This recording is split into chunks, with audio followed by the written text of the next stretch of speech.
Hello students. और next topic software वाले chapter से मैंने आपको सॉफ्टवेयर के बारे में बता दिया था, इम्पॉर्टेंस उसकी नीड के बारे में बता दिया था सॉफ्टवेयर के। और इसके अलावा टाइप्स स्टार्ट की थी हमने। तो टाइप्स में मैंने जो मेन टाइप्स थी, सिस्टम सॉफ्टवेयर, एप्लीकेशन सॉफ्टवेयर और यूटिलिटी सॉफ्टवेयर, ये सब डिस्कस कर लिए थे हमने। तो और नेक्स्ट टॉपिक ये सब सारे थे, ये सिस्टम मैनेजमेंट सॉफ्टवेयर हैं जो तीनों मैंने आपको बताए थे। इसके अलावा जो नेक्स्ट है वो सिस्टम डेवलपमेंट सॉफ्टवेयर है। जैसे सिस्टम सॉफ्टवेयर की ही टाइप्स हैं, एक तो सिस्टम मैनेजमेंट सॉफ्टवेयर जो कि हमने डिस्कस कर लिए थे, एक है सिस्टम डेवलपमेंट सॉफ्टवेयर। तो सिस्टम डेवलपमेंट सॉफ्टवेयर वो होते हैं जो यूज़र की हेल्प करते हैं कि एप्लीकेशन सॉफ्टवेयर होते हैं जैसे वर्ड, एक्सेल, उनको बनाने में अलग अलग लैंग्वेज में। जैसे कंप्यूटर की लैंग्वेज होती हैं जो C++, जावा, SQL। तो ये सब सिस्टम डेवलपमेंट सॉफ्टवेयर वो सॉफ्टवेयर होते हैं जो एप्लीकेशन सॉफ्टवेयर के बनाने में, अलग अलग लैंग्वेज में जो एप्लीकेशन सॉफ्टवेयर बनते हैं उनको बनाने में, उनको एग्जीक्यूट करने में हेल्प करते हैं। इसमें जो फर्स्ट कैटेगरी है वो है जैसे अलग अलग स्टेप, जब किसी भी प्रोग्राम को हम लिखते हैं, एप्लीकेशन सॉफ्टवेयर बनाते हैं, तो अलग अलग स्टेप्स यूज़ होते हैं। जैसे ट्रांसलेटर यूज़ होता है कोड को एक लैंग्वेज से दूसरी लैंग्वेज में कन्वर्ट करने के लिए, तो इसे लैंग्वेज ट्रांसलेटर बोलते हैं। इसके अलावा लिंकर यूज़ होता है, जो कोड हमने लिखा है उसको ट्रांसलेट करने के बाद वो ऑब्जेक्ट कोड बन जाता है। तो ऑब्जेक्ट कोड को, जो बड़े बड़े प्रोग्राम होते हैं उनको छोटे छोटे पार्ट्स में बनाया जाता है। फिर उन ऑब्जेक्ट कोड जो बने उनको उनको पार्ट्स या मॉड्यूल कहते हैं, उनको ज्वाइन करके एक में ही कन्वर्ट करना पूरा एग्जीक्यूशन के लिए, वो लिंकर करता है। इसके अलावा लोडर, जो ऑब्जेक्ट कोड या एग्जीक्यूटेबल कोड जो हमारा बना है, लिंकर ने जो बनाया है, उसको फिर हम हार्ड डिस्क से मेन मेमोरी में जगह देते हैं, उसमें लोड करते हैं, फिर वो प्रोग्राम एग्जीक्यूट होता है, रन होता है। तो इसमें लैंग्वेज ट्रांसलेटर में हम टाइप्स पढ़ेंगे फर्दर।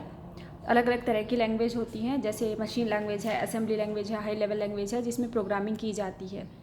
तो जो सिस्टम डेवलपमेंट सॉफ्टवेयर है उसमें लैंग्वेज ट्रांसलेटर होते हैं। ट्रांसलेटर मैंने आपको बता ही दिया, एक लैंग्वेज से दूसरी लैंग्वेज में कन्वर्ट करता है जो हमारा कोड होता है उसको। तो ट्रांसलेटर में ही 3 कैटेगरी आती हैं, असेंबलर, कंपाइलर और इंटरप्रेटर। असेंबलर वो होते हैं जो असेंबली लैंग्वेज के लिखे हुए कोड को मशीन लैंग्वेज में चेंज करते हैं, यानी सोर्स कोड लिखा है असेंबली में, उसको चेंज किया मशीन लैंग्वेज में, उसको ऑब्जेक्ट कोड बोलेंगे। कंपाइलर क्या करता है, हाई लैंग्वेज के कोड को मशीन लैंग्वेज में चेंज करता है, लेकिन ये पूरे प्रोग्राम को एक बार में करता है। इंटरप्रेटर और कंपाइलर में यही डिफरेंस है, दोनों हाई लेवल के कोड को मशीन लैंग्वेज में चेंज करते हैं, लेकिन इंटरप्रेटर 1 बाय 1 मतलब लाइन बाय लाइन, एक एक लाइन उठाता है ट्रांसलेट करने के लिए, और कंपाइलर है वो पूरे कोड को एक बार में चेंज करता है या कन्वर्ट करता है। नेक्स्ट वन मैंने बताया जैसे लिंकर, जैसे पूरा बड़ा प्रोग्राम है वो छोटे छोटे पार्ट्स में बना होता है, जैसे module A, module B, module C, ये सोर्स कोड है, इसको ट्रांसलेटर ने कन्वर्ट किया ऑब्जेक्ट कोड में 1 बाय 1, और फिर उसको लिंकर ने पूरे एक प्रोग्राम में या एग्जीक्यूटेबल कोड में, जो बिग प्रोग्राम है उसमें कन्वर्ट किया। तो एग्जीक्यूटेबल कोड है वो फिर रन करेंगे रिजल्ट के लिए। इसके अलावा मैंने आपको एप्लीकेशन सॉफ्टवेयर जो बताए थे, एप्लीकेशन सॉफ्टवेयर में मैंने आपको 1 मिनट, एप्लीकेशन सॉफ्टवेयर में मैंने आपको जैसे बताया था, जैसे वर्ड है, एक्सेल है, पावर पॉइंट है, ये सारे तो हैं स्टैंडर्ड एप्लीकेशन सॉफ्टवेयर। लेकिन उसके अलावा कुछ ऐसे सॉफ्टवेयर भी होते हैं जो कस्टमाइज एप्लीकेशन सॉफ्टवेयर होते हैं। कस्टमाइज का मतलब क्या होता है, जो यूज़र की नीड के अकॉर्डिंग बनाए गए हैं। जैसे बैंकों में जो सॉफ्टवेयर है वो कस्टमाइज है, उसको हम किसी और पर्पज़ के लिए इस्तेमाल नहीं कर सकते। कोई भी कंपनी अपना पर्टिकुलर एक सॉफ्टवेयर बना के रखती है, वो कस्टमाइज होता है, वो उसी की तो ट्रेनिंग कराती है, उसी सॉफ्टवेयर की। तो मतलब कस्टमाइज में कंपनियां अपने सॉफ्टवेयर की ट्रेनिंग कराती हैं और उसी पे एम्प्लॉय को काम करना होता है, वो किसी और कंपनी के काम के नहीं है।